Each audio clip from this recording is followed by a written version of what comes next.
Hello everyone. आज मैं आपके लिए लेकर आया हूँ एक इंग्लिश स्टोरी। इस स्टोरी के माध्यम से हम इंग्लिश रीडिंग करना सीखेंगे। तो बिल्कुल वर्ड टू वर्ड इंग्लिश का मैं हिंदी ट्रांसलेशन करूँगा। आप देखिए कि कैसे हिंदी में पूरी स्टोरी का ट्रांसलेशन किया जा रहा है, और साथ ही साथ हम कुछ डिफिकल्ट वर्ड्स के मीनिंग भी जानते जाएंगे और कुछ ग्रामेटिकल एस्पेक्ट को भी इसमें समझेंगे। तो बिना देर किए चलिए स्टोरी को शुरू करते हैं। तो स्टोरी का टाइटल है a light in the dark. A light मतलब उजाला, इन द डार्क अंधेरे में। तो एक उजाला अंधेरे में। तो ये कहानी है एक अंधेरे यानी कि एक गरीब स्थिति की, जो कि अंधेरा का प्रतीक है। और उस गरीब स्थिति में कैसा एक परिवार स्ट्रगल करता है, और स्ट्रगल करने के बाद उसे एक लाइट मिलता है यानी कि एक खुशी मिलती है। यही इस कहानी पे बताया गया है। तो चलिए वर्ड टू वर्ड इसका हम हिंदी ट्रांसलेशन करते हैं। In a small village lived Raghav. In a small मतलब कि एक छोटे से विलेज में, छोटे से गांव पे। लिव्ड, लिव्ड मतलब रहता था। कौन? राघव। राघव रहता था। तो एक छोटे से गांव पे राघव रहता था। अब देखिए यहाँ पे क्या है, कॉमा। कॉमा का मतलब होता है इस नाउन का एक्स्ट्रा इंफॉर्मेशन, एडिशनल इंफॉर्मेशन। तो ये सब्जेक्ट को ही एक्स्ट्रा इंफॉर्मेशन बताया जा रहा है इसमें कॉमा के माध्यम से। तो जब भी आपको कोई नाउन मिले तो उस नाउन के सामने अगर ऐसा कॉमा मिल जाए ना, तो आप समझ लेना कि इसका ही एक्स्ट्रा इन्फॉर्मेशन दिया जा रहा है। तो राघव का एक्स्ट्रा इन्फॉर्मेशन क्या दिया जा रहा है? अ डेली वेज वर्कर। डेली मतलब दिहाड़ी, वेज मतलब मजदूरी, वर्कर मतलब काम करने वाला। तो ये दिहाड़ी काम करने वाला राघव एक दिहाड़ी काम करने वाला मजदूर है। तो इसका ये देखिए यहाँ पे ये फिर से एक कॉमा पूरा ये बंद हो गया। इसका मतलब राघव का एक्स्ट्रा इन्फॉर्मेशन था यही तक था। अब देखिए ये जो सब्जेक्ट है, तो राघव एक सब्जेक्ट है ना। With his wife Meera and their two children. तो राघव विथ साथ में, हिज वाइफ तो उसकी वाइफ उसकी पत्नी, मीरा पत्नी का क्या नाम था? मीरा। और देयर टू चिल्ड्रन। अब देयर यहाँ पे क्यों लगा है? देयर इसलिए लगा है क्योंकि ये राघव और मीरा दोनों की संतानें हैं। तो यहाँ पे एक से ज्यादा लोग हो गए, इसलिए यहाँ पे दो लगा है। अगर राघव होता, केवल राघव का इसमें बात होती तो यहाँ पे हिस लगता। अगर मीरा की बात होती तो हर लगता। लेकिन यहाँ पे दोनों की बात हुई है इसलिए यहाँ पे देयर लगा है। मतलब कि एक से ज़्यादा कोई व्यक्ति की बात बतानी हो, कि उसका पोजीशन बताना हो, पोजीशन मतलब स्वामित्व या उसका हक बताना हो, तो उसे हम देयर का यूज़ करके बताते हैं। तो यहाँ पे एक से ज़्यादा लोग हैं, राघव और मीरा। तो यहाँ पे देयर टू चिल्ड्रन। अब चिल्ड्रन का नाम क्या है? अनु एंड रवि। तो उनके दो चिल्ड्रन कौन थे? Anu and Ravi. Diwali was around the corner. अब देखिए Diwali was around the corner में अराउंड द कॉर्नर एक फ्रेज है, और इस फ्रेज का यूज हम तब करते हैं जब कोई घटना कमिंग सून है, नियर में है। तो दिवाली क्या है? दिवाली वास। दिवाली देखिए इसमें पास्ट कहानी की बात हुई है, और नरेट किया जा रहा है एक कहानी, मतलब कि एक समय की बात की जा रही है जो पास्ट में बीत चुकी है, इसलिए यहाँ पे वास लगा है। तो दिवाली जो त्योहार होता है, वास थी अराउंड द कॉर्नर, निकट भविष्य में होने वाली थी। But the family was too burdened by their struggles to feel its joy. But मतलब क्या है? लेकिन। द फैमिली, फैमिली मतलब परिवार। Was too burden. Too burden मतलब जो फैमिली थी टू बर्डन। बर्डन मतलब होता है बोझ के तले दबना। टू बर्डन थी, बहुत ज्यादा बर्डन थी। किसके बर्डन थी? Bye their struggle. तो फैमिली थी वो संघर्षों के बोझ के तले दबी हुई थी।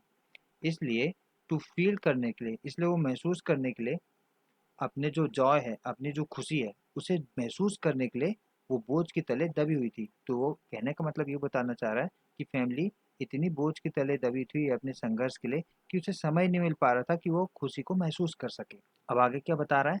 Raghav hadn't found work for weeks. अब देखिए यहाँ पे हैडंट, हैडंट यहाँ पे हेल्पिंग वर्ब का काम कर रहा है, क्योंकि यहाँ पे हैड के बाद देखिए एक और वर्ब है फाउंड। फाउंड क्यों है यहाँ पे? वर्ब थ्री क्यों है? क्योंकि हैड के बाद हमेशा वर्ब थ्री फॉर्म ही लगता है। और हैड क्यों लगा हुआ है? क्योंकि ये पास्ट की कोई घटना की बात कर रहा है। तो हैडंट फाउंड। तो राघव ने प्राप्त नहीं किया कोई भी काम। फाउंड वर्क, तो कोई भी काम प्राप्त नहीं किया। कब से? For weeks. अब देखिए यहाँ पे फॉर क्यों लगा है? सिंस क्यों नहीं लगा है? सिंस इसलिए नहीं लगा है क्योंकि यहाँ पे पर्टिकुलर टाइम या पॉइंट ऑफ टाइम नहीं बताया जा रहा है। इसमें बताया जा रहा है वीक। वीक तो कोई भी हो सकता है, ड्यूरेशन है। तो ड्यूरेशन को बताने के लिए हम फॉर का यूज करते हैं। जैसे for 2 days, for 3 days, for 2 month, for 2 year, ऐसा है ना। कोई भी ऐसा ड्यूरेशन को बताने के लिए। तो पर्टिकुलर टाइम को जब नहीं बताया जाता, केवल कोई ड्यूरेशन को बताना हो, फॉर वीक्स, इसे फॉर को बताने के लिए हम फॉर का यूज करते हैं, सिंस का उपयोग नहीं करते। एंड तो क्या बताया इसमें, Ravi hadn't found work for weeks, Ravi ने सप्ताह भर से कोई भी काम प्राप्त नहीं किया है, यानी कि किया था। And they barely had enough money to buy food, let alone celebrate the festival। तो दे यानी कि रवि और रवि का उसका जो परिवार था, बेयरली मतलब कि मुश्किल से। अब देखिए यहाँ पे हेड के बाद कोई भी यहाँ पे वर्ब दिख रहा है, हमें तो नहीं दिख रहा है ही नहीं, तो कहाँ दिखेगा। तो देखिए हैड के बाद अगर वर्ब नहीं दिख रहा है, और यहाँ पे सेंस देखिए ना आप, दे बेयरली हैड, हैड का मतलब यहाँ पे है मेन वर्ब का काम कर रहा है हैड यहाँ पे। हैड हैव का सेकंड फॉर्म, ये थर्ड फॉर्म कहलाता है यहाँ पे। और यहाँ पे इसका अर्थ होता है पोजीशन होना, पास होना। तो यहाँ पे पास होने के लिए जब हम हैव हैड का उपयोग करते हैं, तो उसे हम मेन वर्ब के रूप में यूज करते हैं। तो यहाँ पे यही मेन वर्ब के रूप में यूज हुआ है हैड, है ना। तो दे बेयरली हैड, उनके पास मुश्किल से हैड था, क्या था, enough money to buy food. तो उनके पास मुश्किल से इनफ यानी कि पर्याप्त, इनफ मतलब पर्याप्त, मनी मतलब पैसा, तो उनके पास मुश्किल से पर्याप्त पैसा था टू बाय फूड। तो उनके पास मुश्किल से पर्याप्त पैसा था भोजन खरीदने के लिए, फूड मतलब भोजन। अब देखिए लेट अलोन एक फ्रेज है, इसका अर्थ हम तब करते हैं जब हमें बताना हो कि कोई चीज दूर की बात है। देखो लेट अलोन का उपयोग आप यहीं पे सीख लो। लेट अलोन का उपयोग हम दूर की बात होना को बताते हैं, यानी कि एक कॉन्ट्रास्ट को शो करने के लिए बताते हैं कि यार हमारे पास वो तो है ही नहीं, वो तो दूर की बात। जैसे कि मान के चलो मुझे बोलना हो कि गाड़ी तो दूर की बात, मेरे पास साइकिल भी नहीं है, तो ऐसा आप बता सकते हो I don't have cycle let alone bike. तो ऐसा आप बता सकते हो। चलिए आगे देखते हैं। एज दिवाली अप्रोच्ड, अप्रोच का मतलब होता है पास होना, निकट होना। यानी कि कोई चीज निकट आती है, जैसे कि कोई बाइक, गाड़ी, ट्रेन जब निकट आती है, या कोई इवेंट निकट आता है, तो उसे हम अप्रोच्ड का यूज करके बता सकते हैं। तो यहीं पे यह बता रहा है कि एस, एस यहाँ पे क्या है, जैसे ही, एस का अर्थ होता है जैसे ही। दिवाली, दिवाली फेस्टिवल अप्रोच्ड, मतलब कि दिवाली फेस्टिवल जैसे ही करीब आई, पहुंची। देयर यानी कि उन फैमिली का स्मॉल हाउस, छोटा सा घर। रिमेन, रिमेन का उपयोग होता है जो हालात हैं उसी के जैसा रहना। तो पहले ही जैसा रहना, एक वही स्थिति में रहना जो स्थिति में पहले था। तो रिमेन्ड, तो पहले ही जैसे था, कैसा था, डार्क, अंधेरा था, और एम्प्टी, खाली था। तो उनका जो हाउस था, छोटा सा घर था, वो डार्क और खाली बना रहा था। while other homes lit up their vibrant decorations। while का मतलब तब करते हैं यहाँ पे, while का यहाँ पे अर्थ है जबकि, है ना। तो जबकि other homes, अन्य के जो घर थे, lit up का मतलब होता है यहाँ पे जगमग होना, ब्राइट होना। तो यहाँ पे lit up का मतलब हो गया जगमग होना। अब जगमग कैसे हो गए, विथ वाइब्रेंट डेकोरेशंस, जीवंत, वाइब्रेंट का मतलब होता है जीवंत, डेकोरेशन मतलब कि साज सजावट। तो यहाँ पे जीवंत साज सजावट से ये लिट अप हो गए थे, जगमग हो गए थे डेकोरेशन से। लेकिन उनका घर खाली था जैसे ही दिवाली पास पहुंची। Anu and Ravi watched other children in their village wearing new clothes and bursting crackers, but they didn't complain। Anu and Ravi जो फैमिली के बच्चे थे, वाच्ड देखा करते थे, क्या देखा करते थे, अदर चिल्ड्रन, तो अन्य बच्चों को देखते थे जो कि उनके विलेज में थे, इन देयर विलेज। क्या करते थे उन विलेज में बच्चे, wearing new clothes bursting crackers, तो नई क्लोथ्स को पहने हुए देखते थे बच्चों के, अन्य बच्चों को। और वो ब्रस्टिंग करते थे जब अन्य बच्चे, मतलब कि फोड़ते थे, क्रैकर्स मतलब होता है फटाका, ब्रस्टिंग मतलब होता है फोड़ना। तो फटाका फोड़ने को देखा करते थे अन्य बच्चों के। तो but they didn't complain, but मतलब लेकिन, दे कौन, अनु एंड रवि, डिंट, डिंट देखो यहाँ पे पास्ट की बात कर रहे हैं, तो यहाँ पे डिंट, तो वो कोई काम नहीं किए, क्या नहीं किए, कंप्लेन नहीं किए। They understood their families hardship, they यानी कि वो अनु और रवि, अंडरस्टूड समझते थे, अंडरस्टूड अंडरस्टैंड का वर्ब सेकंड फॉर्म है। तो देयर फैमिली, तो उनकी अनु और रवि की जो फैमिली थी, उनकी, देखिए यहाँ पे एपोस्ट्रोफी एस लगा, इसका मतलब है उसके बारे में और बताया जा रहा है कि उनकी पोजीशन क्या है। तो उनका पोजीशन क्या है अभी, हार्डशिप है। हार्डशिप मतलब होता है तंगी, यानी कि पैसा का ना होना, मनी का ना होना, वेल्थ का ना होना, उसे हम हार्डशिप कहते हैं। तो यहाँ पे क्या बताया रहा है कि अनु और रवि समझते थे अपने परिवार की हार्डशिप को, आर्थिक तंगी को समझते थे, परेशानी को समझते थे। तो ऑन दिवाली मॉर्निंग, एक दिन दिवाली के सुबह, राघव वेंट, वेंट गो का वर्ब टू फॉर्म है ना। तो Ravi went to the market, मतलब कि रवि गया मार्केट, मार्केट मतलब बाजार, इन सर्च, सर्च मतलब ढूंढना, ऑफ वर्क, तो काम की तलाश में वो मार्केट गया कि वो कुछ काम कर ले ताकि घर में पैसा आए। बट रिटर्न, रिटर्न, रिटर्न का वर्ब टू फॉर्म है ना, तो वापस आना। तो बट लेकिन वह वापस आ गया होम, खाली हाथ वापस आ गया, एम्प्टी हैंडेड वापस आ गया। और एग्जॉस्टेड, एग्जॉस्टेड का मतलब होता है थका हुआ, तो वो थका हुआ था। और हार्ट ब्रोकन, दिल से टूट गया था, क्योंकि उसे काम नहीं मिला ना, इसलिए वो खाली हाथ जब घर आया तो वो थक गया था, दिन भर काम किया नहीं, और ढूंढते ढूंढते परेशान हो गया तो थक गया था। और हार्ट ब्रोकन हो गया था मतलब कि दिल टूट गया था। होता है ना, जब आप काम नहीं, आप जो चाहते हो वो नहीं मिलता आपको, और ये तो हालात परिवार के बच्चों की खुशी की बात थी। अब उन्हें नहीं मिला काम, पैसा नहीं कमा पाए, तो हार्ट ब्रोकन तो होना ही था उनका, है ना। तो हार्ट ब्रोकन, तो राघव गया मार्केट, उन्हें नहीं मिला कुछ काम, तो वो थक गए और हार्ट ब्रोकन, दिल उनका टूट गया। मीरा, तो ये राघव की वाइफ है जो Meera, hiding her own sadness, तो मीरा है उसका ऑन, उसका खुद का सैडनेस, उसकी खुद की जो दुख है उसे वो छुपाते हुई, हाइडिंग का मतलब होता है छुपाना, तो Meera hiding her own sadness tried to console him, tried का मतलब होता है यहाँ पे ट्राई, ट्राई मतलब प्रयास करना, तो ये वर्ब टू फॉर्म है ट्राई का, प्रयास करना। तो उसमें उन्हें, मीरा ने प्रयास किया, क्या प्रयास किया, टू कंसोल हिम, कंसोल का मतलब होता है दुख में दिलासा में, दुख में दिलासा देना, यानी कि उनको सिंपैथी देना, उन्हें एक तरह से उनके दुख को कम करने के लिए उनके पीठ पर थपथपाना, उनसे बात करना,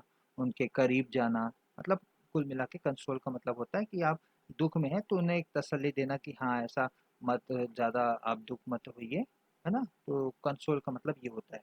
तो कंसोल हिम, तो मीरा ने अपने दुख को छुपाते हुए प्रयास किया कंसोल करने को, सांत्वना देने को उसे, उनके हस्बैंड को, राघव को। We may not have much but we have each other, बहुत अच्छी लाइन बोली इन्होंने कि वी मे नॉट, मेन यहाँ पे पॉसिबिलिटी बता रहा है ना, कि मे शायद हमारे पास, हैव मच तो हमारे पास शायद ज़्यादा कुछ नहीं है, हैव मच, मच यहाँ पे मच का मतलब होता है ज़्यादा, तो हैव का मतलब होता है पास होना, तो हमारे पास ज़्यादा कुछ नहीं है, बट परंतु, तो वी हैव हमारे पास है, क्या है, ईच अदर, मतलब कि हम एक दूसरे के पास हैं, यही बहुत बड़ी बात है, ऐसा सी सेड सॉफ्टली, सॉफ्टली का मतलब होता है बहुत धीमे से कहना, तो मीरा ने कहा softly. Later that evening, just when it seemed all hope was lost, an unexpected knock came at the door, later मतलब होता है बाद में, दैट इवनिंग, उसी इवनिंग यानी कि दिवाली के ही शाम को, जस्ट तुरंत, व्हेन इट सीम यानी कि जब, या प्रतीत होने लगा, सीम का मतलब होता है प्रतीत होना, तो यहाँ प्रतीत होने लगा कि ऑल होप, जो भी सभी आशाएं थी, उन्होंने जो आशा बांध के रखी थी अपने मन पे परिवार ने, ऑल होप वाज लॉस्ट, तो उन्हें लगने लगा था कि वास मतलब होता है था, लॉस्ट मतलब समाप्त होना, यहाँ खत्म हो जाना, तो उन्हें लगने लगा था कि जो उनकी आशाएं हैं वो सभी समाप्त हो गई हैं, टूट गई हैं, खत्म हो गई है। तो क्या हुआ था, एन अनएक्सपेक्टेड, एक अप्रत्याशित, यानी कि किसी ने सोचा नहीं था ऐसा कुछ हुआ, क्या हुआ, एक नॉक आई, नॉक केम, नॉक मतलब दरवाजे की खटखटाहट, कम आई, कहाँ से आई, डोर से आई, ऑफ कोर्स, है ना। तो डोर से यानी कि उनके दरवाजे से एक खटखटाहट आई, जो कि अनएक्सपेक्टेड थी, अप्रत्याशित थी, बिना कोई योजना की थी, उन्होंने ऐसा सोचा ही नहीं था कि एक नौक आएगी, आ गई। It was Raghav's old friend Rajesh, तो ये जो डोर की आवाज़ थी ना, उसके बारे में बता रहा है कि it was Raghav's old friends Rajesh, तो हु यानी कि Rajesh, had heard of their struggles, तो राजेश ने जो, अब देखिए यहाँ पे पुरान फिर से राजेश राजेश बोलेंगे तो अच्छा भी नहीं लगता ना, ये ग्रामर ग्रामर के हिसाब से अच्छा नहीं होता कि रिपीट से हम बचा जाए, ये ग्रामर का एक रूल होता है, इसलिए हम यहाँ पे राजेश की जगह हु यूज़ किए हैं। तो Rajesh who had heard of their struggles, तो राजेश ने सुन लिया था, हैड हर्ड, तो हर्ड मतलब सुनना, ऑफ देयर स्ट्रगल, उनके परिवार को, जो राघव का परिवार था उनके स्ट्रगल मतलब से संघर्षों को उन्होंने सुन लिया था राजेश ने। तो राजेश ने यानी कि फिर से देखो अब यहाँ पे प्रोनाउन यूज किया जा रहा है, बार बार रिपीट ना किया जा करके नाम। तो ही ब्रॉट, ब्रॉट मतलब होता है खरीदना, बाय का ये सेकंड फॉर्म है। तो ही ब्रॉट स्वीट्स, मिठाई खरीदा उसने, किसने, राजेश ने। और a small box of sparkles, sparkle मतलब वही फुलझड़िया, तो छोटी सी एक डिबिया भी खरीद के लाया फुलझड़िया की। और ऑयल लाया, ऑयल फॉर देयर लैम्प। तो ऑयल, अब लैंप यहाँ पे दिया की बात हो रही है ना, वो लाइट वाली दिया की बात नहीं हो रही है जो बिजली से जलती है। यहाँ पे दिया की, दिया को भी हम लैंप बोल सकते हैं। तो यहाँ पे ऑयल जो तेल लाया है किसके लिए लाया है, और देयर उनके लैंप्स के लिए, उनके दियो के लिए तेल लाया है। तो ही ब्रॉट, वह उसने खरीदा, राजेश ने खरीदा स्वीट्स, मिठाई खरीदा, एक छोटी डिबिया स्पार्कलर्स की खरीदी यानी कि पटाखों की खरीदी, ऐसा मान सकते हैं आप। एंड और तेल खरीदा उनके दिया के लिए। Diwali is festival of sharing and light, Rajesh said let us celebrate together. तो राजेश ने क्या कहा, दिवाली इज है, द फेस्टिवल त्योहार है, दिवाली एक त्योहार है, किसका त्योहार है, ऑफ का, है ना, तो किसका त्योहार है, शेयरिंग एंड लाइट, बांटने का और लाइट का, दिया जगमगाने का, तो ये बांटने का त्योहार है और लाइटों का त्योहार है। तो राजेश ने ऐसा कहा, और कहा कि लेट अस सेलिब्रेट टुगेदर, तो चलो हम सेलिब्रेट करते हैं यानी कि मनाते हैं एक साथ। तो राजेश ने ऐसा कहा। Tear welled up in Raghav's eye as they lit their diyas and small house filled with warmth. Tear, tears यानी कि आंसू, वेल्ड अप, अब देखिए वेल्ड अप का उपयोग हम तब करते हैं जब कोई द्रव या कोई इमोशन बहुत धीरे धीरे धीरे धीरे आपके शरीर से निकलती है। तो जैसे कि आप पिक्चर देखते हैं ना कोई इमोशनल, और आपकी आंखों से आंसू आ जाता है, आंखों में आंसू आने लगते हैं, तो आपकी टीयर्स उस समय वेल अप हो जाती है। तो यहीं पे ये बता रहा है कि टीयर वेल्ड अप हो गई है, किसकी हो गई है, इन राघव आई, तो टीयर राघव के आंखों में, है ना। एस, जैसे ही, एस का मतलब यहाँ पे जैसे ही, दे, तो राघव और उसकी जो पत्नी है मीरा, तो उन्होंने जब अपना दिया जलाया तो उनकी आंखें वेल्ड अप हो गई, यानी कि आंखों में आंसू बहने लगे धीरे धीरे धीरे धीरे। And the small house filled with warmth, तो द स्मॉल छोटा घर, जो उनका घर था, फील्ड, फील्ड मतलब भर गया, किससे भर गया, विथ वार्मथ, वार्मथ मतलब होता है यहाँ पे स्नेह से, प्यार से, प्यार से भर गया। और आप यहाँ पे वार्म का मतलब तो प्यार से भी बोल सकते हैं, स्नेह से भी बोल सकते हैं, और गर्मी से भी बोल सकते हैं, लेकिन गर्मी यहाँ पे फिट नहीं बैठता, यहाँ पे प्यार और स्नेह ही फिट बैठता है, क्योंकि सब एक दूसरे से फ्रेंडली हो गए हैं, एक दूसरे की खुशी में शामिल हो गए ना। Anu and Ravi laughed and danced with joy as they finally joined the village in the celebration. तो रवि और जो अनु थे, उन्होंने, मतलब कि वो जो उनके बच्चे थे, बहुत हंसे। लाफ्ड मतलब यहाँ पे देखिए लाफ का ये सेकंड फॉर्म है, तो बहुत हंसे। एंड डांस, डांस यहाँ पे देखे डांस का सेकंड फॉर्म है, नाचना होता है इसका अर्थ। तो वो बहुत हंसे और नाचे, किसके साथ नाचे, विथ जॉय, खुशी के साथ नाचे। एस, एस मतलब यहाँ पे जैसे कि, दे फाइनली जॉइंट द विलेज, तो जैसे कि उन्होंने अपना जो गांव था, उनके गांव को जैसे ही उन्होंने ज्वाइन किया, अब गांव को क्यों ज्वाइन किया, इन देयर सेलिब्रेशन, तो गांव में सेलिब्रेशन हो रहा था, तो उन्होंने भी ज्वाइन कर लिया। ज्वाइन का मतलब होता है यहाँ पे जुड़ना, तो उन्होंने जुड़ लिया गांव के सेलिब्रेशन पे। In that moment the families hearts overflowed with gratitude. In that moment, उस पल, जैसे ही राघव की आंखों में ऐसा आंसू आई और राघव ने दिया जलाया, उसके बाद उस पल, इन दैट मोमेंट में यानी कि उस पल, द फैमिलीज हार्ट, जो परिवार का जो दिल था वो ओवरफ्लोड हो गया। ओवरफ्लोड का मतलब यहाँ पे भावना का बहुत ज्यादा बहना। अब कौन सी भावना बह रही थी यहाँ पे उनके परिवार के दिल में, विथ ग्रेटिट्यूड, ग्रेटिट्यूड का मतलब होता है यहाँ पे कृतज्ञता। हिंदी में कृतज्ञता बोलते हैं, और इसका एक्चुअल सेंस होता है कि आप किसी के प्रति आभारी हैं, कि आपको आप चाहते हैं कि आपके लिए कोई कुछ किया है तो आप उनके लिए कुछ करें, उनके प्रति आपका एक रिस्पेक्ट बढ़ गया है। तो इस तरीके की भावना को आप ग्रेटिट्यूड कहते हैं, कृतज्ञता कहते हैं।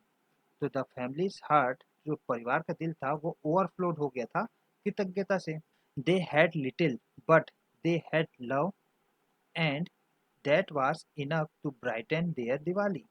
दे हैड, अब देखिए यहाँ पे दे हैड, हैड के बाद कोई वर्ब तो आया नहीं है ना, वर्ब और आएगा क्या, थ्री आएगा, पर यहाँ पे तो आया ही नहीं है। इसका मतलब हेड मेन वर्ब है, और यहाँ पे पोजीशन की बात करना चाह रहा है। यहाँ पे हेड का मतलब पोजीशन होता है। तो उनके पास कुछ नहीं था, उनके पास लिटिल बहुत कम था। बट लेकिन दे हैड लव, उनके पास बहुत कम था। अब कम क्या था, पैसे थे, वेल्थ था, जो साधन होते हैं वो बहुत कम थे, ऐसा बताया। बट दे हैड लव, उनके पास क्या था, हैड, यहाँ पे हैड फिर से पास होना है, तो उनके पास क्या था, लव, उनके पास प्यार था बहुत। एंड दैट वाज इनफ, और जो दैट किसके लिए है, यही लव के लिए। तो that was enough to brighten their Diwali. Brighten का मतलब होता है जगमगाना या चमकाना। तो दैट वाज, वह, इनफ, इनफ का मतलब होता है पर्याप्त होना। तो वह जो प्यार था वो काफी पर्याप्त था टू चमकाने के लिए, क्या, अब उनकी दिवाली को चमकाने के लिए उनका प्यार बहुत अच्छा था, यानी कि बहुत पर्याप्त था। The moral of the story, तो कहानी का नैतिक पहलू इसमें बताना चाह रहा है लास्ट में। Even in the darkest times, देखिए यहाँ पे डार्क के बाद डार्केस्ट टाइम, मतलब ये सुपरलेटिव फॉर्म है किसका, एडजेक्टिव का। तो एडजेक्टिव डार्क है, उसका सुपरलेटिव फॉर्म द डार्केस्ट, मतलब कि सबसे ज़्यादा काली जो समय होता है, जो, तो सबसे ज़्यादा जो काला समय होता है, यानी कि जो बहुत बुरा समय होता है सबसे ज़्यादा, उसमें भी kindness and togetherness can bring light into our lives.